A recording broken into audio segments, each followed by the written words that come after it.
प्यारे बच्चों नमस्कार। मैं इंजीनियर कुमार शुक्ला आज आपको श्याम नारायण पांडे की रचना है कक्षा 10 में हल्दी घाटी। हल्दी घाटी के युद्ध में महाराणा प्रताप और अकबर जी का युद्ध हुआ था और उस युद्ध में अकबर तो नहीं आया था, लेकिन उनकी सेना का नेतृत्व कर रहा मान सिंह था। और राणा प्रताप का क्रोध, अपने चेतक पे उनका युद्ध कौशल, उनकी सेना, शत्रु सेना सब देख के भयभीत हो उठी थी। और उनकी सेना को देख करके, उनके जो राणा प्रताप को देख करके जो उनके सेना के सेनापति थे और सैनिक थे, उनके अंदर उत्साह दोगुना हो गया क्योंकि उनकी सेनाएं विजय कर रही थी। और उनके तलवार बर्छी चलाने का जो युद्ध निपुणता थी वो देखते बनती थी। और इस हल्दी घाटी के पूरे युद्ध में इसी का वर्णन है। आइए हम लोग पढ़ते हैं हल्दी घाटी और जानते हैं महाराणा प्रताप के विषय में। श्याम नारायण पांडे, हल्दी घाटी। मेवाड़ के सिरी देख रहा केवल रण का न तमाशा था। वह दौड़ दौड़ करता था रण, वह मान रक्त का प्यासा था। चढ़कर चेतक पर घूम घूम करता सेना रखवाली था। ले महामृत्यु को साथ साथ मानो प्रत्यक्ष कपाली था। इन प्रस्तुत पंक्तियों में कवि श्याम नारायण पांडे जी ने हल्दी घाटी के युद्धभूमि में महाराणा प्रताप के द्वारा दिखाए गए रण कौशल का वर्णन किया है। कहते हैं, कवि ने बताया है कि हल्दी घाटी के युद्ध में मेवाड़ केशरी अर्थात राणा प्रताप देख रहा केवल रण का न तमाशा था। केवल युद्ध का तमाशा नहीं देख रहे थे, बल्कि वह दौड़ दौड़ कर इस प्रकार युद्ध कर रहे थे मानो मान रक्त, मानो वह मान सिंह अर्थात हल्दी घाटी युद्ध में मान सिंह शत्रु सेना का जो नेतृत्व कर रहा था, मान सिंह के रक्त के प्यासे हो गए हैं। अर्थात राणा का रणकौशल इतना भयानक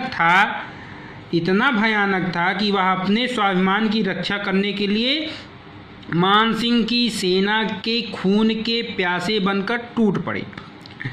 चढ़कर चेतक पर घूम घूम करता सेना रखवाली था। राणा प्रताप अपने घोड़े चेतक पर सवार होकर अपनी सेना की रखवाली करते हुए इस प्रकार युद्ध कर रहे थे जैसे मानो ले महामृत्यु के साथ साथ मानो प्रत्यक्ष कपाली था। मानो अपने साथ मृत्यु का प्रलयकारी भीषण रूप लेकर साक्षात कपाली माने महाकाल युद्धभूमि में आधम के हों। कहने का तात्पर्य यह है कि हल्दी घाटी के युद्ध में जब शत्रु सेना का नेतृत्व करता हुआ मान सिंह युद्धभूमि में राणा प्रताप के सामने आया तो राणा प्रताप ने मान सिंह के नेतृत्व में भेजी गई जो मुगलों की सेना थी, मुगल माने वही अकबर की सेना में उथल पुथल मचा दी। चढ़ चेतक पर तलवार उठा रखता था भूतल पानी को।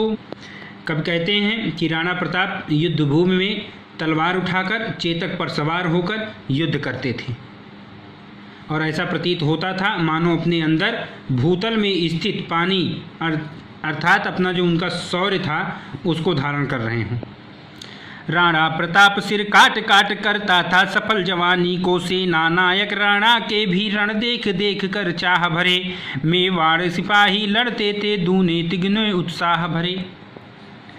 अब जहाँ वहाँ अपने असीम शौर्य का प्रदर्शन कर रहे थे तो वहीं युद्ध करते हुए राजा के अंदर असीम साहस दिखाई पड़ रहा था। वह ऐसा पराक्रमी वीर बन गए थे, शत्रु सेना के सिर को काट काट अपनी जवानी का वास्तविक परिचय दे रहे थे, अर्थात अपनी जवानी के कारण सफलता प्राप्त कर रहे थे।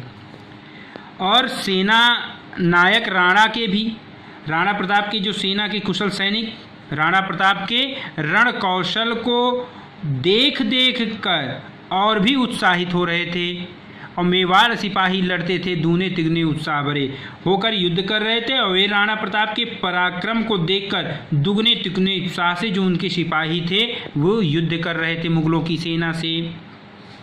तो काव्यगत सौंदर्य देख लीजिए। रस तो संपूर्ण छंद में वीर रस है। जब वीर रस है तो शैली ओज हो जाएगी। छंद जो इसका है वो और तुकांत है। अलंकार श्लेष भी है, अतिशयोक्ति भी है, पुनरुक्त प्रकाश है, अनुप्रास है और उत्प्रेक्षा है, जहाँ मानो जानो जन जानो आ गया। और अब आगे छंद में क्षण क्षण मार दिया कर कोड़े से रण किया उतर कर घोड़े से, राणा रण कौशल दिखा दिया चढ़ गया उतर कर घोड़े से।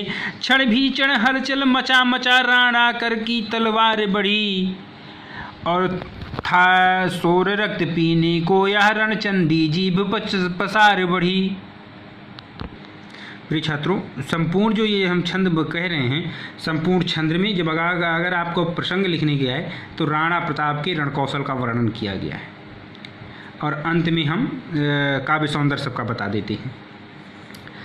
तो यहाँ देख लीजिए, क्षण मार दिया कर कोड़े से रण किया उतर कर घोड़े से।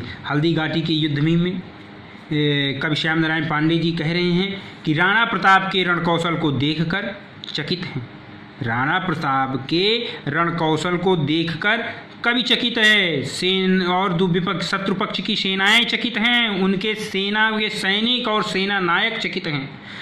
वह उनके कौशल को देख देख कहते हैं कि राणा प्रताप इस तरह युद्ध कर रहे थे कि कहीं वह शत्रु सेना के हाथ के कोड़े से हमला कर देता तो कहीं घोड़े से उतरकर युद्ध करने लगते, और उनका उसके राणा प्रताप के घोड़े से कहीं राणा प्रताप जी घोड़े से कहीं उतरकर और फिर कहीं चढ़कर युद्ध करनी देखते बनता था। क्षण भीषण हलचल मचा दिया। राणा प्रताप के युद्ध में अपनी तलवार से शत्रु सेना पर जिस ओर हमला कर देता वहीं हाहाकार मच जाता। मचा मचा रण कर माने हाथ, तलवार बढ़ी, शत्रु सेना, और फिर था शोर रक्त पीने को यह रणचंडी जीभ प्रचार हुई। इस तरह शोर मच रहा था मानो वहाँ राणा प्रताप नहीं बल्कि स्वयं महाकाली तलवार लेकर खून की प्यासी हो गई हैं और रक्तपान के लिए अपनी जीभ पसार कर आगे बढ़ रही हैं। वह हाथी दल पर टूट पड़ा मानो उस पर पवि छूट पड़ा, कट गई बेग से भू ऐसा शोणित का नाला फूट पड़ा। जो साहस कर बढ़ता उसको केवल कटाक्ष से टोक दिया, जो वीर बना नभ बीच फेंक बरछे पर उसको रोक दिया। कवि कहते हैं कि राणा प्रताप शत्रु की सेना के हाथी दल पर इस भांति हमला करते हैं, वह हाथी दल पर टूट पड़ा मानो उस पर पवि छूट पड़ा, मानो पूर्ण वेग से भाले का वार किया गया हो। पब माने भाला, और उसके बेग से हाथी दल में इस प्रकार खून की धारा फूट पड़ी। शोर रक्त पीने शोणित का नाला, शोणित माने खून, खून की धारा फूट पड़ी जैसे भूमि भाले के प्रहार से फट गई हो और उसमें जल का वेग पूर्ण नदी की धारा फूट पड़ी हो। कवि कहते हैं कि यदि शत्रु राणा पर वार करने के लिए साहस करके आगे बढ़ता तो वह केवल राणा की तिरछी निगाह मात्र से ही वहीं का वहीं रुक जाता था।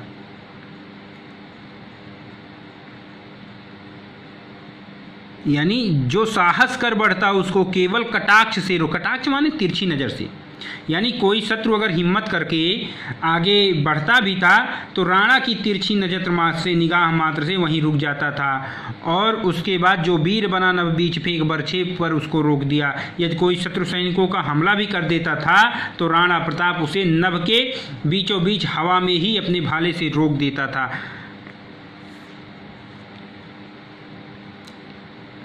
क्षण उछल गया अरि घोड़े पर, क्षण लड़ा सो गया घोड़े पर, बैरी दल से लड़ते लड़ते क्षण खड़ा हो गया घोड़े पर। क्षण भर में गिरते रुंडों से मदमस्त गजों के सुंडों से, घोड़े से बिकल बिटुंडों से पट गई भूमि नरमुंडों से।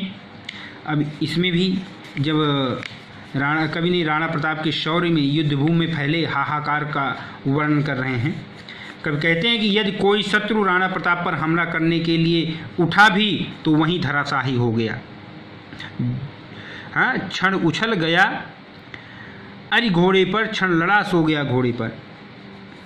अर्थात राणा प्रताप द्वारा उसे युद्ध पर ही ढेर कर दिया गया।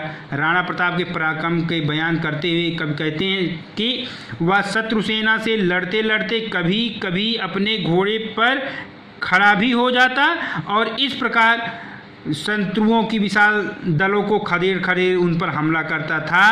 और राणा प्रताप के हमले से कहाँ गया, राणा प्रताप के हमले से शत्रुओं के धड़ हाथियों के सूंडों के समान गिर रहे थे, हाथियों के सूंडों के समान गिर रहे थे।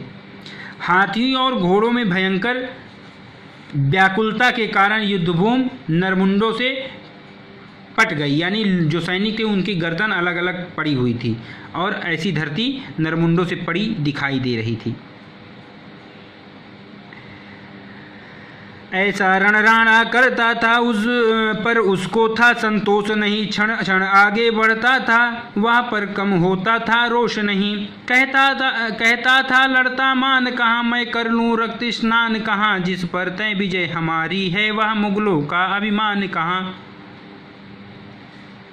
अब यहाँ इस कवि ने राणा प्रताप के द्वारा मुगल सेना के छक्के छुड़ाने का वर्णन कर रहे हैं। कवि कह रहे हैं कि राणा के रणकौशल के बारे में कहता है कि राणा इस तरह भयानक युद्ध करता था कि वह कहीं रुकने का नाम ही नहीं लेता था।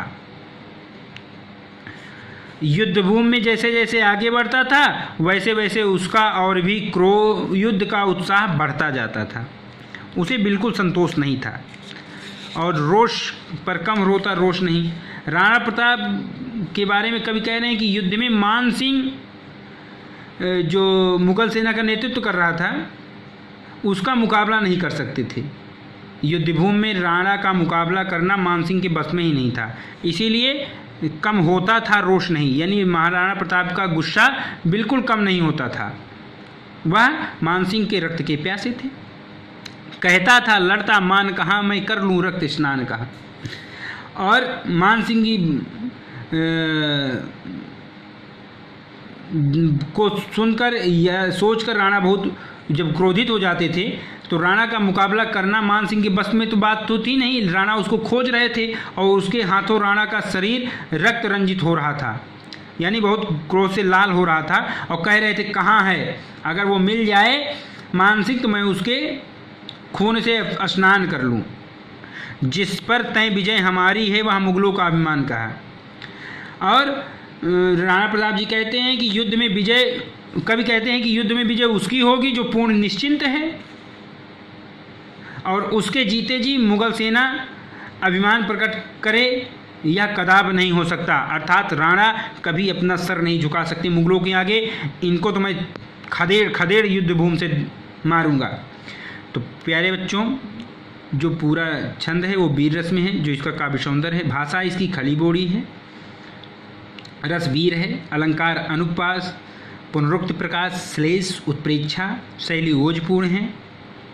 और अगर आप इसमें जोड़ना चाहें तो माखनलाल चतुर्वेदी की कविता है, 2 पंक्ति उसमें भी कह रहे हैं, बलि होने की परवाह नहीं, मैं हूँ कष्टों का राज्य रहे, मैं जीता जीता जीता हूँ माता के हाथ स्वराज रहे। इसको आप लिख सकते हैं। फिर हम नए वीडियो के साथ फिर मिलते हैं, तब तक के लिए नमस्कार।